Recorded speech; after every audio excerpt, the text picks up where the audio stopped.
नमस्कार मित्रांनो, investing is all about discipline. तुम्हाला तुमचे फायनान्शियल गोल्सला अचीव्ह करण्याकरिता खूप मोठी रक्कम निवेश करण्याची गरज नाही. तुम्हाला फक्त काय करायचं आहे, रेग्युलरली एक स्मॉल अमाऊंट का ना असो, पण ते रेग्युलरली इन्व्हेस्ट करायची. आणि यासाठी आज मी तुम्हाला एक खूप इंटरेस्टिंग वे ऑफ इन्व्हेस्टमेंट दाखवणार आहे इन म्युच्युअल फंड्स. ते म्हणजे सिस्टमॅटिक इन्व्हेस्टमेंट प्लॅन, ज्याला आपण SIP पण म्हणतो. तर आजच्या व्हिडिओच्या अंतर्गत आपण बघूयात व्हॉट इज अन SIP, आणि आपण हे सुद्धा बघूया की SIP मध्ये निवेश करत असताना कॉमनली लोक कुठले मिस्टेक्स करतात, जेणेकरून आपण या मिस्टेक्सला अवॉइड करू शकू. तर जर का तुम्हालाही जाणून घ्यायचं असेल की SIP काय असते आणि SIP मध्ये कुठले मिस्टेक्स नाही करायचे, तर या व्हिडिओला शेवटपर्यंत बघा. परंतु त्याआधी जर का आतापर्यंत तुम्ही आमच्या चॅनलला सबस्क्राईब केला नसाल, तर consider subscribing the channel and liking this video, कारण आम्ही दर आठवड्यात तुमच्यासाठी क्वालिटी कंटेंट घेऊन येतो on personal finances and investing. तर चला मित्रांनो, जाऊया आजच्या आपल्या टॉपिकवर, what is an SIP.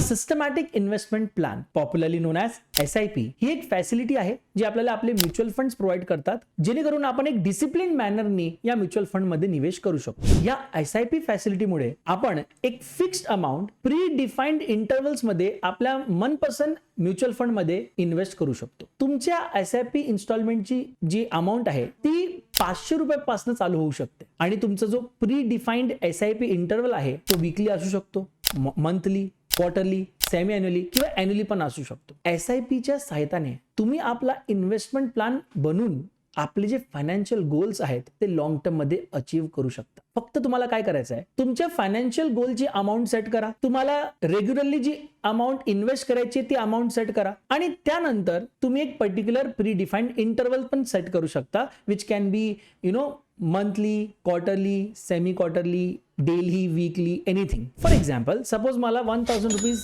Invest करायचे असतील फॉर 5 इयर्स, आणि यासाठी मी एक SIP उघडली आणि मी एक म्युच्युअल फंड पण सिलेक्ट केलाय. आता यानंतर for the period of next 5 years मी आपल्या या SIP अमाऊंटला ऑटोमेट पण करू शकतो, जेणेकरून ऑटोमॅटिकली माझं कॉन्ट्रीब्युशन माझ्या अकाउंट मधनं डेबिट होऊन त्या म्युच्युअल फंड मध्ये आपोआप निवेश होत जाईल. आणि यासाठी मी आपली फ्रिक्वेन्सी पण मी स्वतःहून डिसाइड करू शकतो, which is again daily, weekly, monthly, quarterly, annually, semi annually, it can be anything. चांगलं आहे ना. यानंतर आपण बघूया how to set up an SIP. त्यासाठी सर्वात आधी तुम्हाला एक राईट म्युच्युअल फंड स्कीम माहिती असायला पाहिजे, depending upon your financial goals. त्यानंतर तुम्हाला SIPच्या इन्व्हेस्टमेंट फ्रिक्वेन्सी डिसाइड करावे लागतील, जे तुम्हाला कम्फर्टेबल आहेत. Most commonly and especially for salaried employees, जे सॅलरीड इन्व्हेस्टर्स असतात, हे लोक मंथली फ्रिक्वेन्सी घेतात, कारण मंथली यांना सॅलरी भेटते आणि मंथली हे लोक इन्व्हेस्टमेंट करण्यात कम्फर्टेबल असतात. जर का तुमच्याकडे दुसरी कुठली फ्रिक्वेन्सी सिलेक्ट करण्यासाठी काही कारणं असतील, तर तुम्ही तुमच्या कम्फर्ट झोन अनुसार आपली एक फ्रिक्वेन्सी डिसाइड करा. It can be daily, weekly, monthly, quarterly, semi annually और अॅन्युअली. यानंतर तुम्हाला SIP उघडण्यासाठी KYC कंप्लायंट व्हावा लागेल. KYC compliance is mandatory. KYC stands for know your customer. आणि याकरिता तुमच्याकडे एक पॅन असायला पाहिजे, जे तुमचं आयडेंटिटी प्रूफ आहे. ऍड्रेस प्रूफ पण पाहिजेत, त्याच्यात तुम्ही ड्रायव्हिंग लायसन्स देऊ शकता, किंवा बँक स्टेटमेंट देऊ शकता, किंवा पासपोर्टची कॉपी असेल तर तेही तुम्ही देऊ शकता, किंवा कुठलेही utility bill, for example electricity bill, water bill, ते सुद्धा तुम्ही देऊ शकता. तेवढंच नाही तर तुम्हाला एक JPG किंवा PNG इमेज पण लागेल, पासपोर्ट साईज फोटोग्राफची, आणि एक चेक पण लागणार आहे. चेक कशासाठी? तुमचे बँक डिटेल्ससाठी. एकदा हे सगळे डॉक्युमेंट्स तुमचे रेडी झालेत की तुम्ही AMC कडे जाऊन, त्यांच्या वेबसाईटवर जाऊन किंवा RTA वेबसाईटवर जाऊन आपली KYC प्रोसेस चालू करू शकता. RTA stands for registrar and transfer agent. त्यांच्या वेबसाईटवर जाऊन तुम्ही KYC फॅसिलिटीवर क्लिक करून आपली प्रोसेस चालू करू शकता. जेव्हा आपण KYC इलेक्ट्रॉनिकली करतो, इंटरनेटचा वापर करून करतो, तर त्याला आपण KYC म्हणतो. आता KYC करण्यासाठी तुम्हाला तुमचे काही बेसिक इन्फॉर्मेशन द्यावे लागतील. For example, name, date of birth, mobile number, address, आणि सोबत तुम्हाला काही डॉक्युमेंट्स पण अपलोड करावे लागतील. For example, address proof, PAN, passport size photograph, ते सगळं तुम्हाला ऑनलाईन अपलोड करावं लागेल. त्यानंतर तुम्हाला व्हिडिओ कॉल येईल. व्हिडिओ कॉल रिक्वायर्ड आहे IPV साठी, that is in person verification साठी, टू कन्फर्म युअर डिटेल्स. आणि तेवढंच नाही, अलॉंग विथ KYC तुम्हाला FATCA फॉर्मॅलिटीज पण पूर्ण करावे लागतील, आणि त्यासाठी तुम्हाला काही प्रश्न विचारले जातील, ज्याचं तुम्हाला उत्तरं द्यावे लागतील ऑनलाईन. ही सगळी प्रोसेस केल्यानंतर जेव्हा तुम्ही AMC सोबत ही सगळी प्रोसेस कंप्लीट करणार सक्सेसफुली, त्यानंतर तुम्हाला एक युजर ID आणि पासवर्ड जनरेट करून देण्यात येईल, ज्याच्यात तुम्ही आपले ट्रान्झॅक्शन ऑनलाईन करू शकता. शकता. आता यानंतर तुम्ही आपला म्युच्युअल फंड स्कीम सिलेक्ट करा, आपला SIP अमाउंट तिथं टाका. तुम्हाला ते सिलेक्ट करावं लागेल की तुम्हाला रेग्युलर प्लॅन हवा आहे की डायरेक्ट प्लॅन हवा आहे. तुम्हाला इन्व्हेस्टमेंट ऑप्शन पण सिलेक्ट करावं लागेल की तुम्हाला ग्रोथ ऑप्शन हवा आहे का, डिव्हिडंड पे आउट ऑप्शन हवा आहे का, किंवा डिव्हिडंड रिइन्व्हेस्टमेंट ऑप्शन हवा आहे का, ते तुम्हाला सिलेक्ट करावं लागेल. म्युच्युअल फंड इन्व्हेस्टर्स समोर आता एक नवीन टर्म आलाय, IDCW. सेबीनी डिव्हिडंड ऑप्शनचं नाव चेंज करून IDCW केलंय फ्रॉम एप्रिल 2021. आता IDCW stands for income distribution come capital withdrawal. याच्यात काय झालंय माहितीये का, फक्त टर्मिनॉलॉजी नवीन आली आहे आणि ॲज सच एका इन्व्हेस्टरवर याचा काही परिणाम किंवा इम्पॅक्ट नाहीये. तुम्ही आपली फ्रिक्वेन्सी चूज करा, it can be daily, weekly, monthly, quarterly. SIP amount choose करा, SIP करण्यासाठी डेट सिलेक्ट करा आणि त्यानंतर तुम्हाला पेमेंट करावं लागेल फर्स्ट SIP इन्स्टॉलमेंटचा. त्यानंतर तुम्ही मोड ऑफ पेमेंट सिलेक्ट करा. याच्यात तुम्ही ऑटो डेबिट सिलेक्ट करू शकता, ज्यासाठी तुम्हाला OTM that is one time mandate registration करावं लागेल, किंवा तुम्ही नेट बँकिंग किंवा NEFT किंवा RTGS पेमेंट ऑप्शन सुद्धा सिलेक्ट करू शकता. तुमचे सगळे डिटेल्स AMC कडे सबमिट होतील आणि त्यानंतर AMC तुम्हाला एक एक्नॉलेजमेंट देईल, आयदर थ्रू SMS और ईमेल और बोथ. आणि जर का तुम्ही तुमचं ट्रान्झॅक्शन म्युच्युअल फंडच्या कट ऑफ टायमिंगच्या आतमध्ये जर का तुमचं ट्रान्झॅक्शन सबमिट झाला, तर तेव्हाच्या तेव्हा सेम डे तुम्हाला म्युच्युअल फंडचे जे युनिट्स आहेत ते सुद्धा अलॉट होतील आणि एक स्टेटमेंट ऑफ अकाउंट SOA ज्याला आपण म्हणतोय ते तुम्हाला लगेच ईमेल करण्यात येईल. त्या एक्नॉलेजमेंट मध्ये तुम्हाला नंबर ऑफ युनिट्स अलॉटेड ते पण तुम्हाला बघायला भेटेल आणि ते डिपेंडंट असतात based on NAV, net asset value of the scheme. हे जे नंबर ऑफ युनिट्स अलॉटेड आहेत ना, हे व्हॅरी होत राहतील, चेंज होत राहतील. कारण कसं आहे, NAV जे असतं म्युच्युअल फंड स्कीम तर ते सतत चेंज होत राहतं आणि म्हणून ज्यावेळेस आपण कॉन्ट्रीब्यूट करतोय त्यावेळेस जे NAV असतील त्या हिशोबाने तुम्हाला नंबर ऑफ युनिट्स अलॉट करण्यात येईल. आता जनरली जी नेक्स्ट SIP ची डेट असते ते 15 ते 21 दिवसानंतर असते, depending upon the AMC. First इन्स्टॉलमेंटच्या 15 ते 21 दिवसाच्या आतमध्ये. टेन्शन घेऊ नका, कारण AMC कडनं तुम्हाला एक SMS येईल आणि ईमेल सुद्धा येईल as a reminder for payment of next SIP. Okay, चला मित्रांनो, आता समजून घेऊया की काय बेनिफिट्स आहेत of investing in equity mutual funds through an SIP. सर्वात मोठा बेनिफिट म्हणजे जेव्हा तुम्ही कुठल्याही इक्विटी फंड मध्ये निवेश करता वाया SIP, तर सर्वात मोठा बेनिफिट तुम्हाला असतं रुपी कॉस्ट एव्हरेजिंग बेनिफिट. तुम्हाला माहिती आहे का की इक्विटीमध्ये इन्व्हेस्ट करण्यासाठी जी बेस्ट स्ट्रॅटेजी काय आहे, जेव्हा मार्केट लो झाला तर तेव्हा तुम्ही शेअर्स परचेस करा आणि जेव्हा त्याचा रेट इन्क्रीज झालेत तर तेव्हा ते सेल करा. परंतु हे खूप अवघड आहे. आपल्याला कसं माहिती पडणार आहे की मार्केट पीक वर कधी आलाय किंवा लोएस्ट कधी गेलाय, आणि अशा ठिकाणी रुपी कॉस्ट एव्हरेजिंग मेथड प्लेज अन एक्स्ट्रीमली इम्पॉर्टंट रोल. कसं काय समजून घेऊया. जेव्हा आपण एक फिक्स्ड अमाऊंट सतत रेग्युलरली एखाद्या इक्विटी म्युच्युअल फंड स्कीम मध्ये रेग्युलर इंटरव्हल मध्ये निवेश करतो, त्या इक्विटीचे प्राइसेस न बघता, तर त्यांनी काय होतं की तुम्ही त्या पर्टिक्युलर स्टॉक ला विविध मार्केट लेवल्स मध्ये आपण ते स्टॉक्स परचेस करतोय. जर का त्या पर्टिक्युलर स्टॉकची व्हॅल्यू हाय असतील तर आपल्याला less number of units, less number of stock भेटेल, आणि जर का प्राइस लो असेल तर आपल्याला जास्त शेअर्स भेटतील.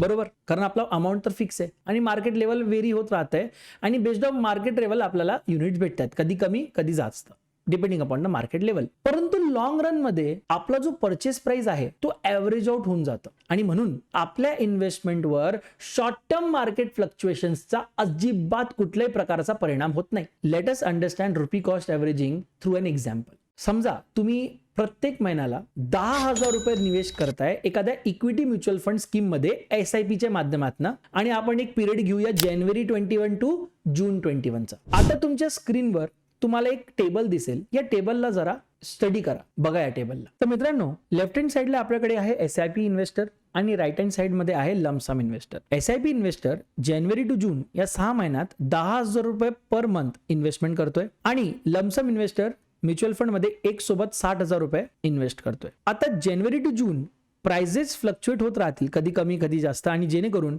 तुम्हाला जे युनिट्स भेटतील ते पण चेंज होत राहतील, कधी कमी कधी जास्त. जर का तुम्ही 6 महिन्यानंतर ऍव्हरेज बघितलात तर SIP इन्व्हेस्टरला जे ऍव्हरेज प्राइस पडलंय ते आहे 20.5 चा आणि लमसम इन्व्हेस्टरनी विकत घेतलेले 21 रुपीज मध्ये, आणि म्हणून SIP इन्व्हेस्टरकडे 2,933 युनिट्स आलेत आणि वन टाइम लमसम इन्व्हेस्टरकडे 2,857, आणि टोटल व्हॅल्यू आफ्टर 6 मंथ जर का मार्केट रेट 22 असला तर SIP इन्व्हेस्टरचा व्हॅल्यू झाला 64,526 आणि लमसम इन्व्हेस्टरचा व्हॅल्यू झाला 62,854. आता या टेबलला बघून तुमच्या लक्षात आला असेल की जेव्हा तुम्ही SIP थ्रू इन्व्हेस्टमेंट करता तर तेव्हा तुम्हाला जास्त युनिट्स भेटले 2933 आणि तुमचा ॲव्हरेज NAV कॉस्ट आला 20.5 आणि जर का तुम्ही ते एकदमच निवेश केला असता लमसम मध्ये तर तुम्हाला 2857 युनिट भेटले असते आणि NAV कॉस्ट ऑफ 21 रुपीज. याचा अर्थ असा आहे की रुपी कॉस्ट एव्हरेजिंग मुळे तुमची जी इक्विटी फंडची कॉस्ट आहे इन्व्हेस्टमेंटची ती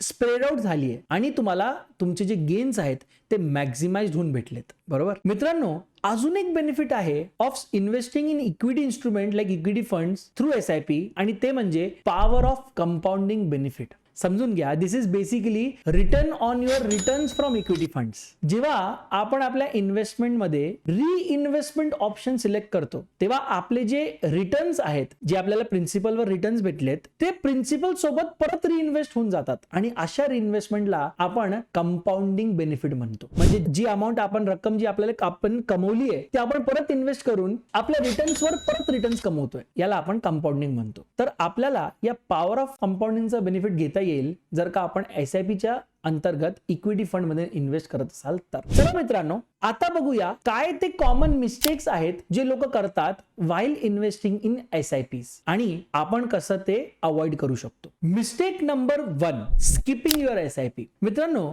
SIP तुम्हाला फ्लेक्झिबिलिटी देतो की तुम्ही रेग्युलर इंटरव्हल मध्ये म्युच्युअल फंड मध्ये निवेश करू शकता. परंतु बऱ्याच वेळेस आम्ही बघितलंय की लोक SIP जेव्हा स्टार्ट करतात तेव्हा ते लोक खूप एन्थुसियास्टिक असतात, खूप मोटिवेटेड असतात, परंतु नंतर SIP इन्स्टॉलमेंट्सला स्किप करतात आणि त्यांची जी कंपाऊंडिंग पॉवर ऑफ कंपाऊंडिंग आहे ती डिमिनिश होऊन जातं. फॉर एक्झाम्पल, समजा तुम्ही 10,000 रुपये प्रत्येक महिन्यात कुठल्या तरी SIP मध्ये निवेश करत असाल, फॉर एक्झाम्पल निफ्टी 50 जानेवारी 2006 टू जून 2021. आता हा टोटल पिरियड झाला 186 मंथ्सचा आणि या 186 मंथ्स मध्ये 10,000 रुपये पर मंथच्या अनुसार तुम्ही 18.6 lakhs इन्व्हेस्ट केला असता, जे आता 53.6 lakhs झाला असता after an average annual rate of 11.9%. पण तुम्ही काय केलाय, तुम्ही एक SIP प्रत्येक वर्षात मिस केली, जेणेकरून तुमचे 15 SIP मिस झालेत. आता 15 SIPs इंटू 10,000 पर SIP म्हणजे तुम्ही 1.5 लाख रुपीज इन्व्हेस्ट नाही केलेत आणि जेणेकरून या 1.5 लाख रुपीज वर 11.9% अनुसार जे तुम्हाला रिटर्न आला असता ते तुम्हाला आता नाही भेटणार. मिस्टेक नंबर 2,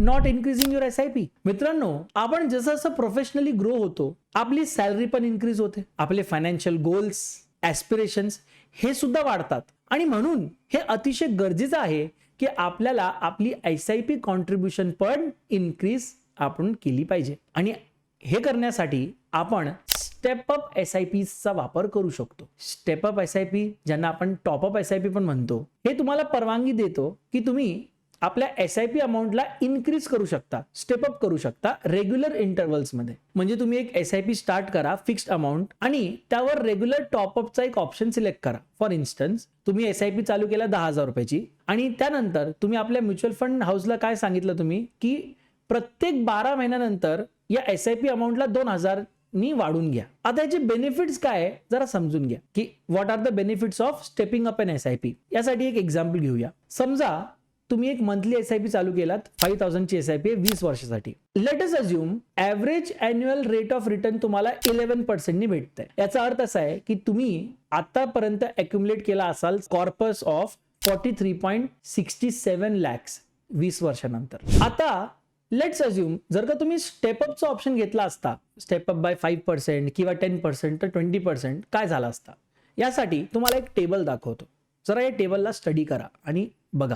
जसं की तुम्हाला आता टेबलमध्ये दिसत असेल, जर का तुम्ही स्टेपअप नाही केलात तर प्रिन्सिपल अमाऊंट 20 वर्षानंतर तुमचा 12 लाख झालेला आणि 20 वर्षानंतर तुमचा जो कॉर्पस आहे ते होता 43.67 लाखाचा. जर का तुम्ही आपल्या SIP ला 5% स्टेप अप ऑप्शन घेतला असता तर प्रिन्सिपल अमाऊंट इन्क्रीज होऊन झाली असती 19.83 lakhs आणि कॉर्पस झाला असता 57.42 lakhsचा. 10% जर का इन्क्रीज केला असता 34.36 lakhs प्रिन्सिपल, 85.02 lakhsचा कॉर्पस आणि जर का 20% स्टेप अप ऑप्शन घेतला असता तर 1.12 करोड तुम्ही निवेश केला असता, परंतु 2.14 करोडचा तुमचा टोटल कॉर्पस झाला असता 20 वर्षानंतर. तुम्ही स्टेप अप SIP कॅल्क्युलेटरचा वापर करून या रिलेव्हंट फिगर्सला कॅल्क्युलेट करू शकता आणि आपल्या अनुसार तुम्ही एक particular step of option select करू शकता. तुम्हाला टेबल बघून लक्षात आला असेल, तुम्ही आपल्या SIP अमाऊंटला प्रत्येक वर्षात तुम्ही इन्क्रीज करू शकता आणि तुम्हाला सिग्निफिकंटली हायर रिटर्न भेटतील जर का तुम्ही स्टेप अप ऑप्शन घेतला तर.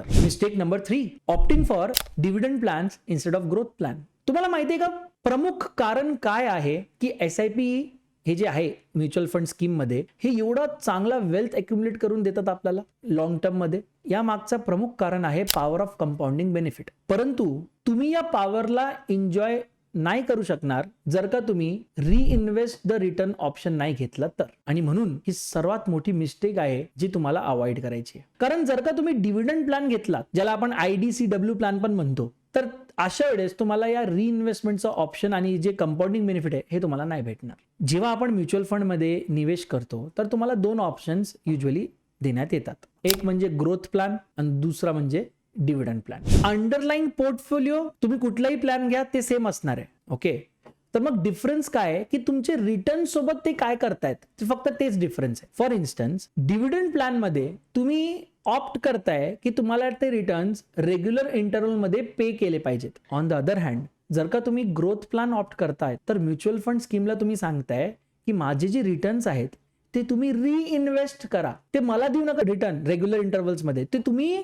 रिइन्व्हेस्ट करा. आता तुमचे रिटर्न्स रिइन्व्हेस्ट होत आहेत आणि म्हणून तुमच्या रिटर्न्सवर परत तुम्हाला रिटर्न्स भेटतात आणि अशाच प्रकरणांमध्ये तुम्हाला पॉवर ऑफ कंपाऊंडिंगचं बेनिफिट भेटतं. तर जेव्हा तुम्ही SIP चालू करणार in mutual fund, always select growth plan.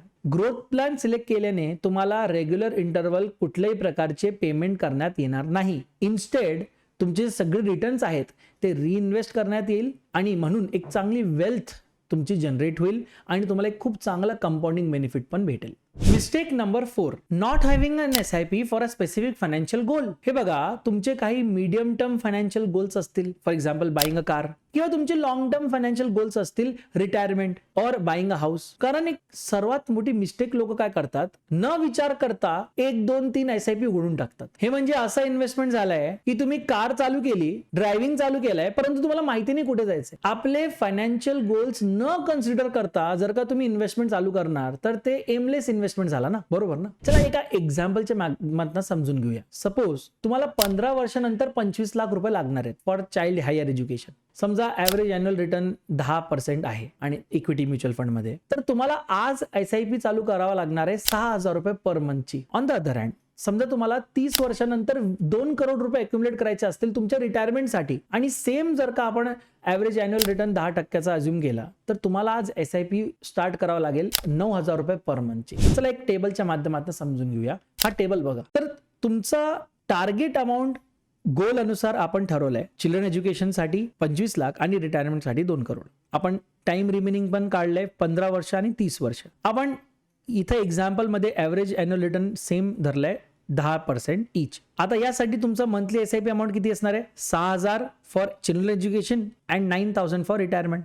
जसं की तुम्हाला टेबल बघून आता लक्षात आला असेल की जर का तुम्हाला तुमचे फायनान्शियल गोल्स अचीव्ह करायचे असतील तर तुम्हाला 2 SIP उघडावे लागतील, 9,000ची एक आणि 6,000ची, म्हणजे टोटल 15,000 पर मंथ तुम्हाला इन्व्हेस्ट करावे लागतील आणि त्यानंतर तुम्ही तुमचे फायनान्शियल गोल्स अचीव्ह करू शकणार.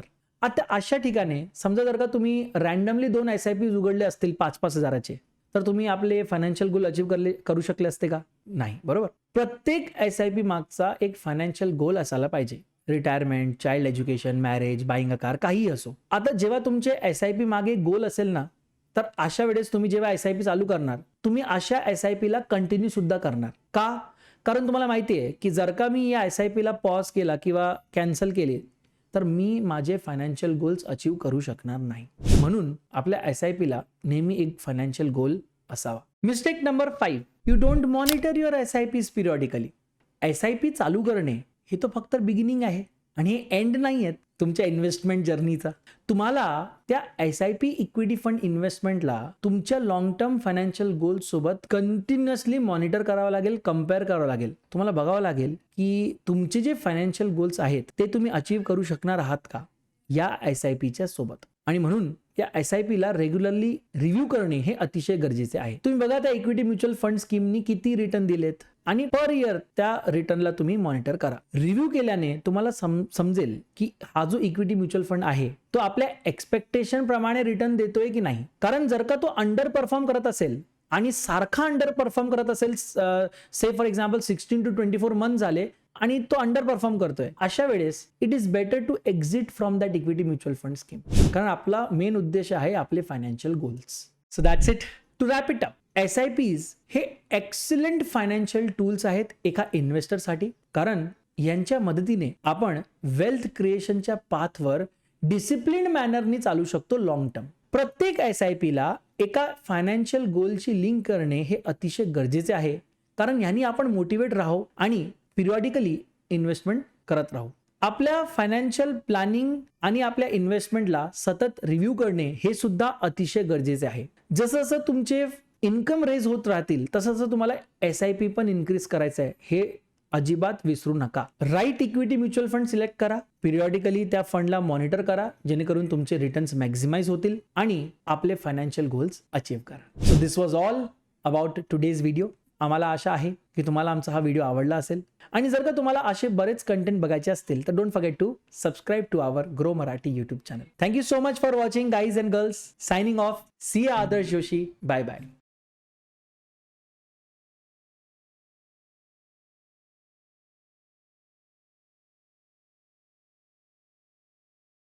Investment in securities market are subject to market risks. Read all the related documents carefully before investing. Please read the risk disclosure documents carefully before investing in equity shares, derivatives, mutual fund, and or other instruments traded on the stock exchanges.